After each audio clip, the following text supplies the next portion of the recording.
téléspectateurs, bienvenue à la première édition de l'émission Observation, qui est une émission qui portera justement sur les sujets d'actualité, que ce soit au niveau socio-culturel, politique et économique. Je m'appelle Naomi et avec mon co-présentateur Armel, nous allons animer cette émission. Bonjour, moi c'est Armel et ensemble nous allons vous présenter l'émission Observation. Bienvenue dans cette première édition qui est consacrée à la crise au Mali. Comme invité, nous avons M. Cheikh Sissoko. Bonjour. Bonjour. Bienvenue sur le plateau.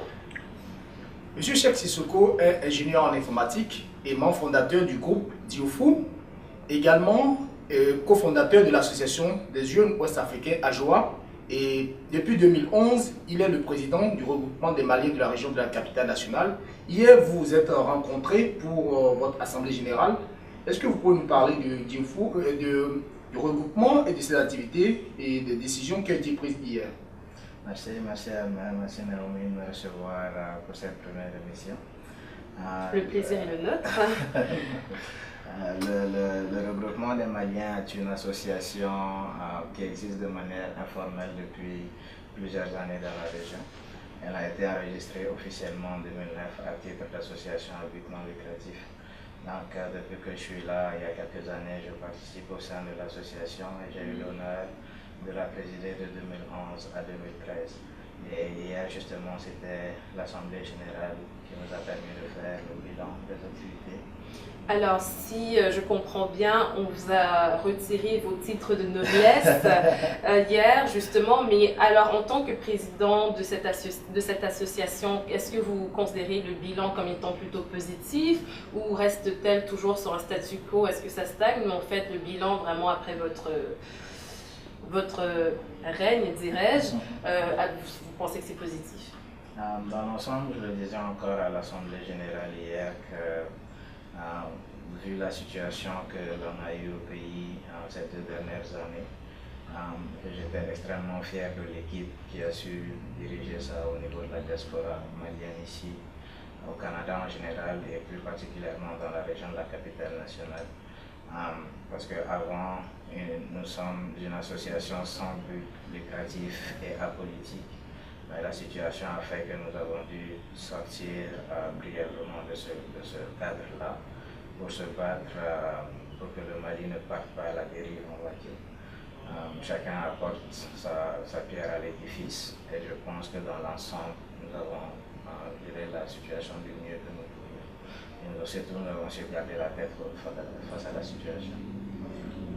Le 22 mars 2012, il y a eu un coup d'État qui a mis en arrêt le processus démocratique engagé au Mali depuis 1991 et le capitaine Sanogo et son équipe se sont installés avant que le président par intérim, M. Traoré, soit mis en place.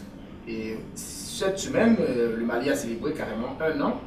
Et pour certains, c'est un recul, pour d'autres, c'est une situation sanitaire. Qu'est-ce que vous pensez de la situation de crise au Mali et du processus qui a été mis en balle sur le plan démocratique? D'entre autres, j'ai toujours condamné le coup d'État. Je pense que quel que soit le malaise social qui existait, jamais une solution ne sera trouvée lorsqu'on prend les armes. D'ailleurs, c'est la même chose qu'on était en train de combattre au nord.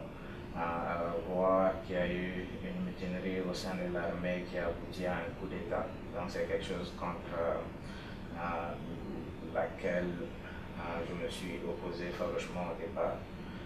Maintenant, il y a un vrai malaise social qui existait. Il y a le fossé devenait de plus en plus grand entre riches et pauvres.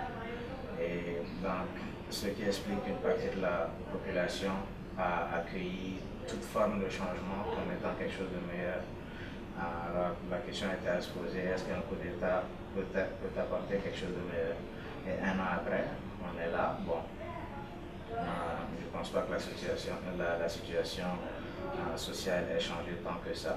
Le pouvoir a changé, ça a peut-être servi à apaiser les cœurs, mais je pense qu'au jour d'aujourd'hui, le coup d'État n'a pas été salutaire. Et je pense que le Mali mettra un peu de temps à se relever de cela, mais ça va arriver quand même, en tout cas on l'espère. En tout cas, nous continuerons sur ce sujet après cette pause publicitaire.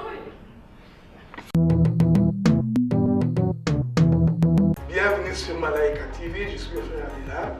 Je vous présenterai l'émission Religion et Société, émission au cours de laquelle nous aborderons les enjeux de la société vus sous l'angle religieux. Restez donc connectés sur Malaika TV et vous passerez des très bons moments. Salut, moi c'est Mélissa, directrice d'opération commerciale de malaikatv.com, la nouvelle web télé destinée à la diaspora afro-caribéenne.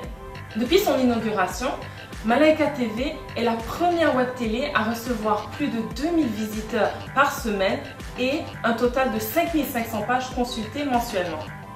Afin de vous aider à vous rapprocher de votre clientèle, Malaika TV vous offre différents types de publicités. Pour en savoir plus, communiquez avec nous au d.opération@malaikatv.com. Je vous remercie et restez à l'écoute. C'était un rêve qui est devenu réalité. Aujourd'hui, nous avons un réseau avec des émissions, des nouvelles, des images destinées à la diaspora afro-caribéenne. C'est Malaika TV. Soutenons Malaika TV pour rendre notre communauté meilleure. Alors avant la pause publicitaire, nous parlions justement du putsch en fait qui a été, on se demandait en fait si c'était salutaire, alors qu'en tant que ex-président maintenant de l'association Diofu, vous avez sûrement des avis qui viennent de Maliens, que ce soit pour ou contre. Donc, qu'est-ce que vous pouvez nous dire en fait justement par rapport à cette situation et quels sont les avis de ces Maliens qui seraient pour le putsch ou la situation justement qui est au Mali et ceux qui sont contre? C'est juste une petite rectification avant de continuer. Ex-président du regroupement des Maliens, mais toujours membre de Diofu. D'accord. Et comme je le disais, le regroupement est apolitique, mais vu la crise, nous sommes sortis un petit peu de cette position pour surtout défendre les intérêts du Mali. Quand je dis que nous sommes sortis de la position apolitique, c'était notamment vis-à-vis du gouvernement canadien. Lorsque les aides ont été suspendues, par exemple, nous avons rédigé des lettres pour faire savoir au gouvernement que c'est maintenant que nous avons besoin de nos amis et que lorsque un retour à l'ordre constitutionnel a été enclenché, nous avons plaidé notre cas pour que l'aide soit rétablie car nous avions besoin de cette aide-là maintenant qu'on est en crise. Donc pour revenir à la question par rapport aux avis des uns et des autres par rapport au coup d'État, bien sûr qu'il y avait une division, il y avait des gens qui étaient pour. Ici même au sein de la communauté, on avait des débats houleux sur la question. Certaines personnes qui pensaient que le régime de Mamadou Toumani Touré, le président déchu, était en partie responsable de la situation. Moi, j'étais de ceux qui étaient contre le coup d'État. Parce que je pensais que quel que soit l'État ou l'implication du régime, quelqu'un qui disait qu'il allait laisser le pouvoir dans les 2 prochains mois, le coup d'État n'avait pas lieu d'être pour moi. Je pense juste que ça nous a ramené en arrière. Mais il y a une franche partie de la communauté, même ici, qui pensait que c'était salutaire, qui pensait que l'arrivée des militaires allait apporter un changement. Comme j'ai dit dans la première partie de l'émission, c'est quelque chose que seul le temps aurait pu nous départager. Et maintenant, 1 an après, moi quand je regarde la situation au Mali, je me dis à quoi ça a servi finalement. À quoi ça a servi? Parce que les militaires sont venus, ils ont attendu 1 an sans aller au nord, car c'était la principale revendication. Ils disaient que le pouvoir en place ne leur donnait pas assez de moyens pour se battre. Et ça, je peux comprendre les frustrations des militaires sur le long terme. Car je pense que tous les Maliens en général, nous avions délaissé notre armée, qui n'était pas bien équipée, qui n'était pas bien formée. Donc, mais de là à faire un coup d'État, simplement pour dire Était-ce vraiment nécessaire? Était-ce vraiment nécessaire? C'est la question que l'on se pose. Donc, il est clair qu'on était divisé sur la question ici, mais une chose qu'on rappelle toujours aux gens, c'est que nous, ici, dans la diaspora, nous avons su nous mettre au-dessus de tout ça. Nous avons su nous mettre au-dessus de pro-anti-putsch pour dire, ok, c'est quoi l'intérêt supérieur de la nation? Et nous avons reçu une ex-ministre d'un gouvernement passé qui est venue, je lui ai dit la même chose. Pourquoi est-ce que les gens continuent à descendre dans les rues pour tel ou tel parti politique, sachant que nous sommes dans une situation de crise, de guerre, où 2/3 du territoire national sont occupés par des rebelles et des islamistes qui veulent imposer la charia aux gens. Alors justement, je sais que Armel voulait parler justement des djihadistes et du MLNA. C'est quoi le MLNA? Si on peut relancer la discussion pour la suite. Le MNLA, c'est le Mouvement National de Libération de l'Azawad, qui est une organisation qui revendique une partie du territoire malien et qui se situe au nord pour créer un État. Et le MNLA a remis en cause l'unité nationale. C'est l'organisation qui a mis les plats qui a déchiré la carte nationale du Mali au départ, mais le MNLA a été remplacé quelques mois plus tard par d'autres organisations qui sont des organisations que vous appelez djihadistes ou des ultra-islamistes. Mais à votre avis, considérez-vous que le fait que pour régler le problème, les forces de l'Union africaine et de la CEDEAO ont pris du recul ou ont pris beaucoup de temps, que l'intervention française était-elle la meilleure solution? Non, déjà, je pense que les bonnes volontés étaient là, peut-être au niveau de l'Union africaine ou de la CEDEAO pour intervenir lorsque la situation s'est envenimée. Mais le retard que tout cela a pris nous a montré jusqu'à quel point ces organisations-là ne sont pas fonctionnelles. Et lorsqu'il faut agir sur le terrain, le temps et les ressources que ça prend ne sont pas disponibles. Lorsque la France est intervenue, c'est que les djihadistes avaient commencé leur avancée dans la ville de Konna, qui est située, je pense, à une soixantaine de kilomètres de Mopti ou de Sévaré. Et la raison pour laquelle ils descendaient vers cette ville, c'est que ça a un aéroport très important. Et c'est d'ailleurs là-bas que les forces étrangères qui sont venues nous aider atterrissent, et c'est de là-bas qu'ils remontent vers le nord. Donc sur le plan stratégique, c'était extrêmement important pour les groupes rebelles et djihadistes au nord de s'emparer de cette ville pour empêcher toute éventuelle intervention d'une armée extérieure. Donc si la France n'était pas intervenue au moment où elle est intervenue, et surtout étant donné le retard que les forces africaines prenaient, donc Dieu seul sait ce qui s'en serait venu du Mali au jour d'aujourd'hui. Donc je pense que l'intervention de la France était nécessaire et elle s'est faite au moment où elle devait se faire. À cet égard, le 19 janvier dernier, vous aviez fait une marche devant l'ambassade de France pour remercier la France et les autres pays qui ont fait cette intervention, qui sont acteurs dans l'intervention au Mali. Mais une partie des Maliens, notamment des gens ici à Ottawa même, considèrent que cette marche n'est pas la bienvenue, d'autant plus qu'ils considèrent que l'intervention française rentre dans le cadre de la défense des intérêts français en Afrique. Pensez-vous que votre marche de soutien et de remerciement à l'égard de la France était une marche qui était la bienvenue? Nous allons revenir justement et vous pourrez répondre à cette question juste après cette pause publicitaire.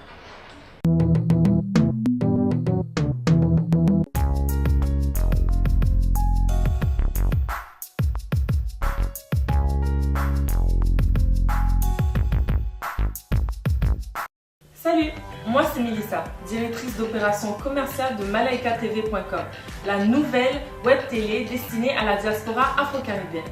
Depuis son inauguration, Malaika TV est la première web télé à recevoir plus de 2000 visiteurs par semaine et un total de 5500 pages consultées mensuellement. Afin de vous aider à vous rapprocher de votre clientèle, Malaika TV vous offre différents types de publicités. Pour en savoir plus, communiquez avec nous au d.opération@malaikatv.com. Je vous remercie et restez à l'écoute. C'était un rêve qui est devenu réalité. Aujourd'hui, nous avons un réseau avec des émissions, des nouvelles, des images destinées à la diaspora afro-caribéenne. C'est Malaika TV. Soutenons Malaika TV pour rendre notre communauté meilleure. Comme on le disait, le 19 janvier dernier, en plein hiver glacial canadien, un collectif de Maliens se sont dirigés vers l'ambassade de France pour faire une marche de soutien envers la France. Mais c'était Maliens au sein de la communauté, notamment des membres du Haut Conseil des Maliens du Canada, se trouve que cette marche était trop précipitée. À votre avis, qu'est-ce que vous pensez? Personnellement, je n'ai pas eu beaucoup d'opposition lorsque nous avons proposé l'idée des rassemblements et non marches, comme dit Armel, il faisait assez froid donc on n'a pas marché. On s'est rassemblés 2 fois. La première fois c'était devant l'ambassade du Mali. Et ça c'était pour témoigner notre soutien à nos forces armées de sécurité. Et comme je disais un peu plus tôt dans l'émission, que nous nous sommes mis au-dessus de pro-anti-putsch. Malgré que ça a été fait par les militaires lorsqu'on est en guerre, je pense qu'il était primordial que l'on soit tous derrière notre armée, et c'est le cas actuellement. Donc le premier rassemblement était devant l'ambassade. Je n'ai personnellement pas eu de position par rapport à ça. Et le deuxième, c'était devant l'ambassade de France, simplement parce que c'est la première armée qui est intervenue et qui a surtout pu stopper l'avancée des terroristes. Et aussi parce que le jour-là marquait un événement spécial, car c'était le jour d'enterrement du premier soldat étranger qui est tombé lors des combats pour le Mali. Donc nous avons tenu à témoigner de notre soutien. Et aussi à l'époque, nous commencions à voir un peu partout, surtout dans le monde arabe, des manifestations de soutien à ces groupes terroristes. Nous nous sommes dit que ces gens-là ne savaient pas nécessairement de quoi ils parlaient. Nous, en tant que Maliens, ça fait des siècles que nous sommes musulmans. Notre islam est tolérant et ça a toujours été, ça sera toujours. Donc c'était une occasion pour nous de dire à ces gens-là, c'est pas à votre place de parler pour nous, de critiquer l'intervention. Lorsque la France est intervenue et que le président s'est rendu à Tombouctou, dans les régions du Nord, vous avez vu la dégresse des populations qui sont sorties d'eux-mêmes. Et là, c'était tellement spontané que vous voyez à l'expression de leur visage que ce n'était rien de pratiquer. C'est ça, de pratiquer. C'était spontané. Et lorsque vous voyez un vieil homme sortir de sa maison dire que je n'ai plus peur pour ma femme et mes filles, il y a un sentiment de soulagement qui était là. Donc, quel que soit... Et donc, c'est ça. Quelque part, c'était grâce à l'armée française qui est venue et qui a intervenu. Absolument. Pas seulement à l'armée française, mais à toutes les armées qui ont pris l'initiative de venir. L'armée française étant la première et la mieux équipée sur le terrain. Donc, nous avons très symboliquement tenu à nous rendre là-bas, parce que par la suite, nous avons vu à quel point l'armée tchadienne a contribué à résoudre cette situation qui est au nord. Donc c'est simplement pour dire que il y a des idées de néocolonialisme chez certains. Donc ça ne m'étonnerait pas s'il y a des Maliens qui disent qu'ils sont contre la marche ou quoi que ce soit. Mais lorsque vous avez des familles qui sont aussi soulagées d'être libérées sur place, je me dis, s'ils veulent notre pétrole, on leur donne 50%, les gens sont libres après. En gros, avant de clôturer cette émission, je voudrais dire quelque chose à l'égard du Tchad, dont l'armée a décapité les 2 chefs des mouvements djihadistes, en l'occurrence le mouvement AQMI et le deuxième mouvement. Est-ce qu'il y aura une marche de soutien ou un rassemblement dans les prochains jours pour aller dire merci au peuple tchadien et à son gouvernement pour le soutien qu'ils ont apporté et le rôle majeur qu'ils ont joué à cet égard-là? Si une marche se décidait tous les jours pour remercier ceux qui sont venus nous aider à participer, simplement pour dire que, comme l'a dit Naomi, on va retirer mes titres de noblesse hier soir, mais je suis toujours membre du regroupement des Maliens, je serai toujours où que je sois. Si le bureau venait à décider qu'une marche est nécessaire pour encore une fois témoigner du soutien et remercier les gens qui sont en train de nous aider, car je pense que ça aussi c'est une qualité en tant qu'Africain, il ne faut pas être ingrat. Quand on est dans une situation, on n'a pas les moyens de se défendre. Et moi je le dis avec fierté, car le Mali a participé à tellement de missions de maintien de la paix à travers l'Afrique. Donc je pense que quand on a l'occasion, quand on est dans le besoin de se faire aider, il ne faut pas avoir la grosse tête et surtout ne pas avoir peur de dire merci. Donc si il y a l'occasion de le faire, on le fera. Alors merci M. Cheikh Sissoko d'avoir accepté notre invitation de venir dans cette première édition de l'émission Observation, qui est aussi votre émission. Je laisse la parole à ma collègue Naomi. Et donc aussi, je voudrais vous remercier parce que on a ouvert la discussion sur le sujet et surtout pour ceux qui ne sont pas nécessairement informés, comme on va dire moi un peu par exemple, je comprends mieux la situation au Mali, mais surtout on vous remercie d'être passé pour nous expliquer un peu mieux et d'expliquer comment ça se passe et surtout simplifier les informations qu'on regarde tous les jours à la télévision. Donc encore une fois, c'était l'émission Observation, la première édition. On espère que ça s'est bien passé. Nous vous remercions de votre écoute. Merci. Merci.